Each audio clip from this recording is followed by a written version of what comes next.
So, Evan, you know, I'm Linda Norton, and thank you for inviting me. And I'm reading two poems, I think, from my book, The Public Gardens, Poems in History. And it came out in 2011 from Pressed Wafer, which is a small press that used to be in Boston and is in Brooklyn. The first poem I'll read is the title poem, and it's called The Public Gardens, and it begins with an epigraph from Proverbs. Get wisdom, get understanding. Do not turn away from the words of my mouth. Not knowing any better, I took it for a blade of grass and walked into poetry in search of a place to rest, a place to suffer formally, a glade. Now I am bleeding, my mouth especially. I cry out to tourists entering the gardens with cameras and guidebooks, shields and blinders. See how beautiful it is to suffer. Look, I have become a rose. So, as I mentioned to you in an email, I was reading Charles Reznikoff, one of my favorite poets, recently, and also looking in my old notebooks, because I use notebooks a lot for writing. And I found this line from Jerusalem the Golden, which was published in 1934. And I realized that my poem was inspired by this, but I had forgotten about it.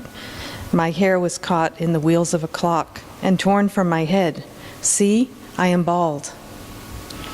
And I just love that. And then the second poem I'll read is called Intermission. And as I told the students at State a couple of weeks ago, this came about because I went on a date with a guy who was a valet parker at one of the strip clubs in North Beach, and he lived in the Intermission. And it really has nothing to do with that date or that man, but I'll take any poetry wherever I can get it. Intermission. This is a funny way to infiltrate a heart. Little termite, you bore your way in. First you soften the wood with tears, and then you go to work. Work ethic or no, you will do damage so incremental, it's devotional. Music about music can be music, as inner tubing can be sublime at the right moment on a river, the color of a tire. The wind came up the other day and tore some leaves out of a tree. At the same time, a flock of leaf-sized birds flew into the branches. We want our trees to topple in a storm. If they sink into the ground instead, morphing like something in Ovid, our hearts ossify. The tree falls and blocks the road. We recognize this wreckage, awesome nuisance. We can't get where we want to go, and it's a comfort to know why.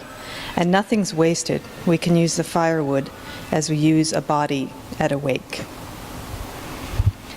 And the last one is a tiny little poem. And a lot of the poems in this book were inspired by reading Psalms and Proverbs. And this one also begins with an epigraph from a psalm. Self-portrait with a grudge. Bow down your ear, O Lord, hear me, for I am poor and needy. Psalm 86. He took everything, though I gave him so much more.